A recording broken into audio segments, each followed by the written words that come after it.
Story world کے معزز دوستوں، شہباز خان کی طرف سے السلام علیکم۔ آج کا ہمارا سوال ہے، اگر مریض ہسپتال میں ایڈمٹ ہو اور اس کی سانس رک رہی ہو تو ڈاکٹر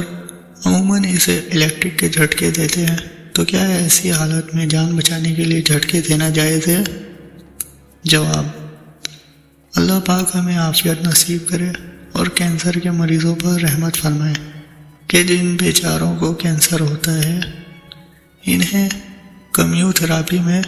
جو جھٹکے آتے ہیں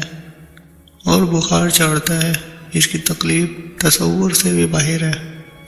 جس طرح آپریشن میں بہت تکلیف ہوتی ہے کہ بدن کو چھریوں سے کاٹا جاتا ہے، مگر یہ علاج کا ایک طریقہ ہے، تو اسی طرح جھٹکا بھی ایک علاج کا طریقہ ہے، یعنی علاج کے لیے جھٹکا دینے میں حرج نہیں۔